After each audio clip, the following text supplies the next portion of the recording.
A warm welcome to the channel Tales by Rita. Today I shall present a story, The Endless Love, by the renowned author Rita. This story talks about selfless love and the ultimate sacrifice of a lover for his lady love. The other day, Manish, a leading industrialist of the city, was deliriously happy to the core. After 1.5 years of marriage with Sapna, an extraordinarily talented, stunningly pure beauty, they were blessed with a baby girl.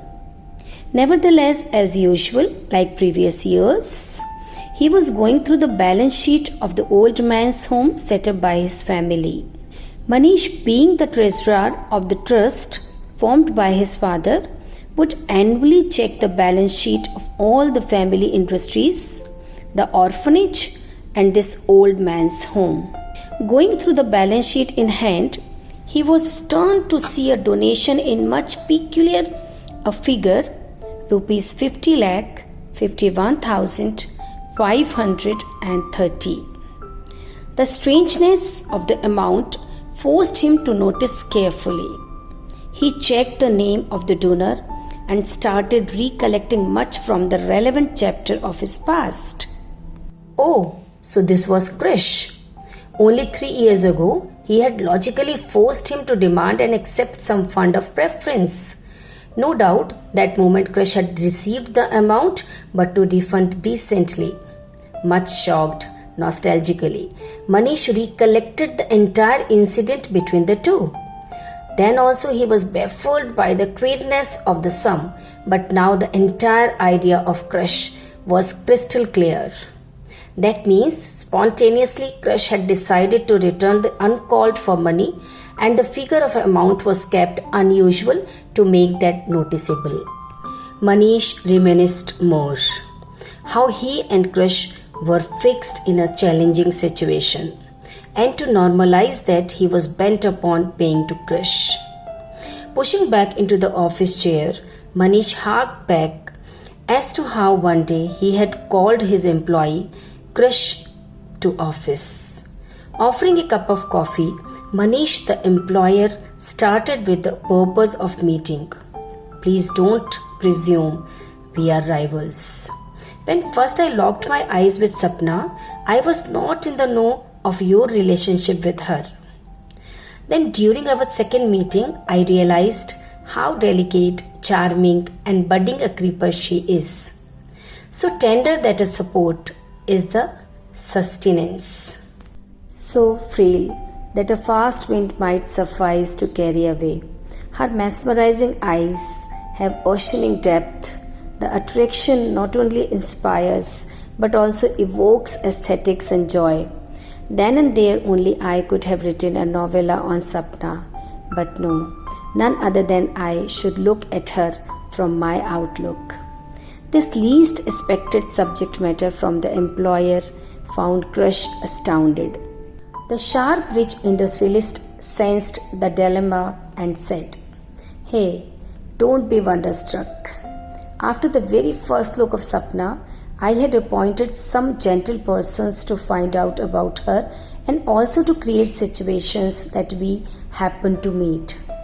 Peeping out of the window of his expensively furnished room, he continued, "They told me of her belongings to a nice family, her talent as a dancer, and you as a close friend. A no match you are." Krish bent his head further. Manish victoriously took the last sip of coffee. Then, discussing more, he said, "Yes, a no match. I could make out after getting to know of your resources. For the lack of funds, you haven't proposed her so far. Remember, she is of nubile age, and for the shortage of funds, the marital note cannot be delayed indefinitely. Your career graph has no guarantee of future growth or time factor." The triumphant tone of Manish was becoming louder, and a smile lingered on his face. Jubilant, he supplemented the logic. "If not me, then someone wealthier or not so well to do might be in her life. But not many men are so compassionate as I. The quality of congeniality shall be the first and foremost requirement of her surroundings. After a pause, with slight compassion, he expressed, I also know of the purity of you both. No one in the neighborhood has seen you moving around together. Either you visit her place or she yours. You really wish her well, but meager resources are a hurdle. Comparatively, my resources and protection might secure her a comfortable life and career graph up to the level of an international dancing artist. Krish always understood these constraints.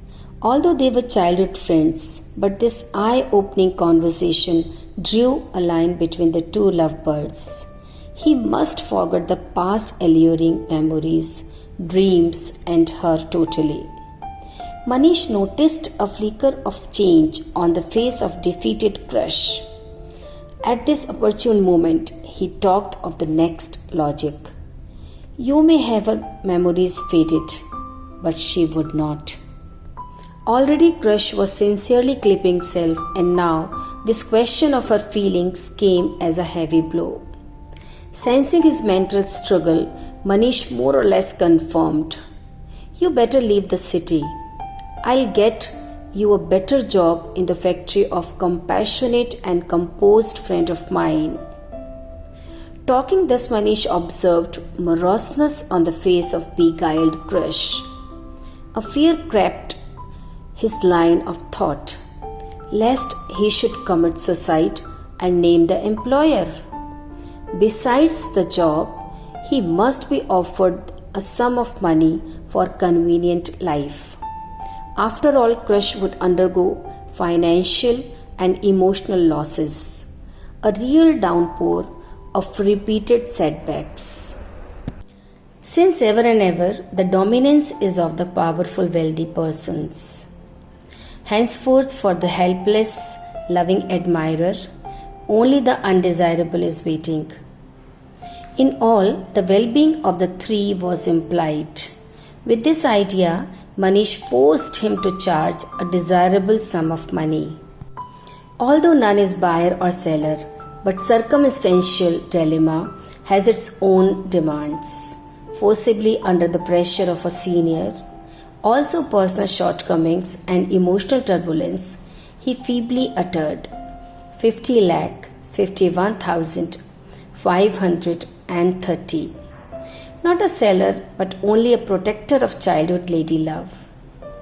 It would be in the fitness of things to leave the city quietly. Being in service for quite some time, the emotionally beaten lover knew that this meeting in the office room was bound to be recorded for some future use or other object, maybe to produce hateful feelings in Sapna. As a company employee, he also preferred to please the boss necessarily. Better accept the nasty settlement. When invited to this meeting, without any implication of such a hurdle, he had smilingly entered the room of the boss, but with controlled tears, the departure was.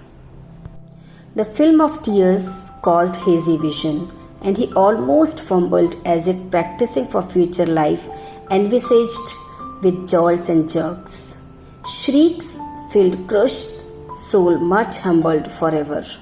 The pain of separation waved through his spine.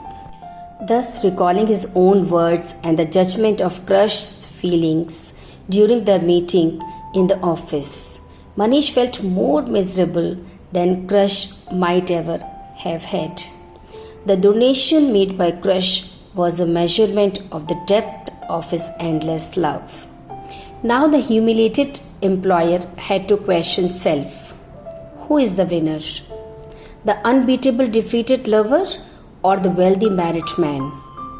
To fight the struggle within, the wealthy person decided to meet the suffering unjustified sacrificial good and accept the defeat of self. Somehow to tell Sapna, the mother of his daughter, would cause her lifelong pain.